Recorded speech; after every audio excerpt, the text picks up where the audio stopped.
লা আকুলু আলিফ লাম মিম হারফুন বাল আলিফু হারফুন লামু হারফুন মিমু হারফুন। মুহাম্মদ সাল্লাল্লাহু আলাইহি ওয়াসাল্লাম বলছেন, যে ব্যক্তি কোরআনের একটা হরফ পড়বে, ফালাহু হাসানাতুন, তার জন্য রয়েছে একটা নেকি। ওয়াল হাসানাতু বিআশারি আমসালিহা, রাসূলুল্লাহ বলছেন এই একটা নেকিকে আল্লাহ পাক 10 গুণ বাড়ায় দিবেন। তাহলে একটা হরফে কয়টা নেকি পাবো? 10টা নেকি। আবার রাসূল সাল্লাল্লাহু আলাইহি ওয়াসাল্লাম খোলাখুলি পরিষ্কার করে বলছেন, লা আকুলু, আমি বলি না যে আলিফ লাম মিম একটা হরফ, এই কথা আমি বলি না। বাল আলিফু হারফুন লামু হারফুন মিমু হারফুন, আলিফ একটি হরফ, লাম একটা হরফ, মিম একটা হরফ। যে ব্যক্তি কোরআন পাঠের উদ্দেশ্যে বলবে আলিফ লাম মিম, বলার সঙ্গে সঙ্গে তার আমলনামায় আল্লাহ পাক 30টি নেকি লিখে দিবে। এমন একটা কিতাব থেকে আমরা কথা শুনবো, যেই কিতাবটা দিক তাকালেও সওয়াব। সুবহানাল্লাহ বলেন। চোখের নজরে সওয়াব আছে না নাই? বাবা মায়ের দিকে নেক নজরে তাকালে কবুল হজের সওয়াব দেন কে? আল্লাহ। বাইতুল্লাহর দিক তাকালেও সওয়াব। আবার রাসূল সাল্লাল্লাহু আলাইহি সাল্লাম বলেছেন, নাজরাতুন ইলাল আলিমি আহাব্বু ইলাইয়া মিন সানাতি সিয়ামিহা ওয়া কিয়ামিহা। একজন আলেমের দিকে এক নজর মায়ার নজরে, ভালোবাসার নজরে, মোহাব্বতের নজরে যদি তাকায়, কার দিকে? আলেমের দিকে। রাসূল বলছেন, আহাব্বু ইলাইয়া মিন সানাতি সিয়ামিহা ওয়া কিয়ামিহা, আমার কাছে 1 বছর দাঁড়িয়ে রোজা রেখে ইবাদতের চেয়ে উত্তম। এই চোখের নজরের মধ্যে সওয়াব। তো এমন একটা কিতাব থেকে কথা শুনবো, যেই কিতাবটার দিক তাকালে কি সওয়াব হয়। আবার এই কিতাব যদি কোনো ব্যক্তি পাঠ করে, তাহলে পাঠকারীর জন্য কিয়ামতের ময়দানে আল্লাহর দরবারে সুপারিশ করবে। সুবহানাল্লাহ বলেন। কোরআন পড়লে এই কোরআন কিয়ামতে আল্লাহর দরবারে তেলাওয়াতকারীর জন্য সুপারিশ করবে। কোরআন বলবে, আমার নবী বলেছেন, ইকরাউল কোরআন ফাইন্নাহু ইয়াতি ইয়াউমাল কিয়ামাতি শাফিআন লিআসহাবি। রাসূলুল্লাহ সাল্লাল্লাহু আলাইহি ওয়াসাল্লাম বলেছেন, ইকরাউল কোরআন, তোমরা কোরআন পড়ো। কেন? ফাইন্নাহু ইয়াতি ইয়াউমাল কিয়ামাতি শাফিআন লিআসহাবি, যে ব্যক্তি কোরআন তেলাওয়াত করবে, এই ব্যক্তির জন্য কিয়ামতে কোরআন আল্লাহর দরবারে সুপারিশ করবে। আবার রাসূলুল্লাহ বলছেন, আসসিয়াম ওয়াল কোরআন ইয়াশফাআনি লিল আবদ। আসসিয়াম ওয়াল কোরআন, রমজান মাসের রোজা, ওয়াল কোরআন, এবং কোরআন, ইয়াশফাআনি লিল আবদ, এই দুইটা বান্দার জন্য আল্লাহর দরবারে সুপারিশ করবে। আর যদি আপনি কোরআন না পড়েন, কোরআন থেকে যদি আপনি দূরে থাকেন, কোরআনটাকে যদি জুজদানে পেঁচাইয়া ঘরের তাকের উপর রাইখা দিলেন, ময়লা আবর্জনা পড়ে আছে, একদিন ধরলেনও না, পড়লেনও না, ওরা কি টাচও করলেন না,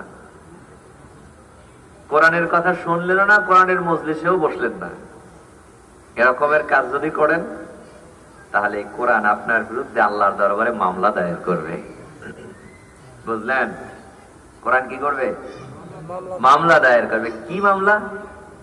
আমার রাসূল সাল্লাল্লাহু আলাইহি সাল্লাম বলেছেন, এই কোরআন কিয়ামতের ময়দানে আল্লাহকে ডেকে ডেকে বলবে, আয় রব, ও আল্লাহ, আয় রব, হে রব, হে আল্লাহ, ইন্না আবদাকা হাযা আত্তাখিযুনি মাহজুরা ফাকযি বাইনি ওয়া বাইনাহু। কোরআন বলবে, আয় রব, ও আমার রব, ও আমার আল্লাহ, ইন্না আবদাকা হাযা, ইন্না নিশ্চয়ই, আবদাকা তোমার বান্দা, হাযা এই বান্দা, এই বান্দা, এই বান্দা, এই বান্দা, এরকম দেখাই দেখাই বলবে কোরআন।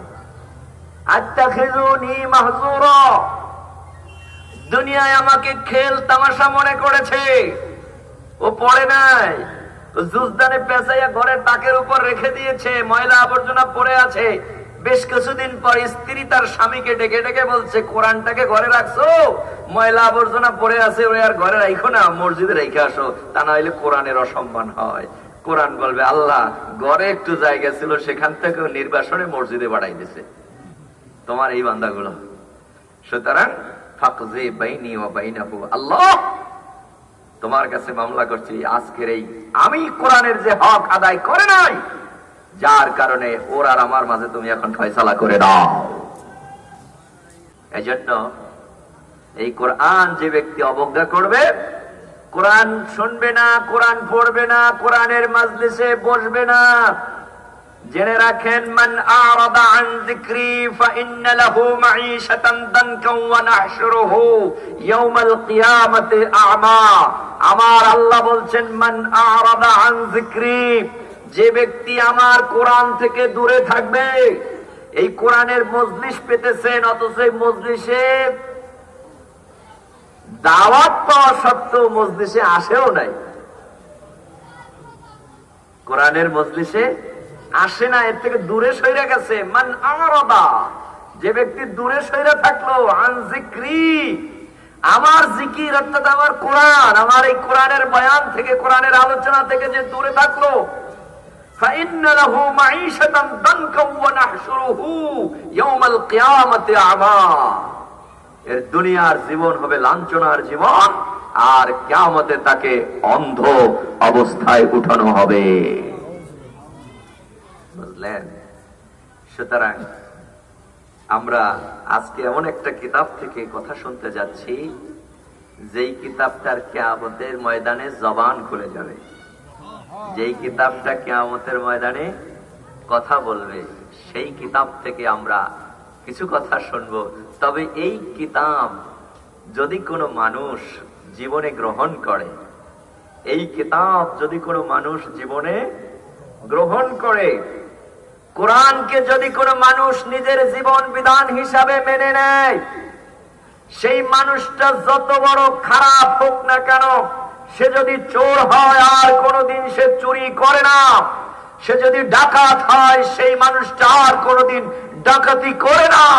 কোরআন যে ব্যক্তি গ্রহণ করে, সে ব্যক্তি যদি জেনাকার হয় আর কোনোদিন সে জেনা ব্যভিচারিতে লিপ্ত হয় না।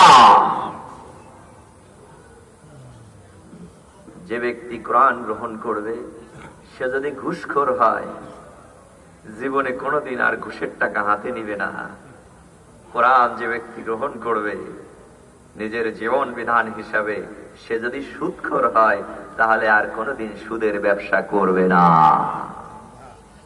এটা এমন এক কোরআন, এটা এমন এক কোরআন, যেই কোরআন পৃথিবীর সর্বশ্রেষ্ঠ জাহেল যদি গ্রহণ করে, সেই জাহেল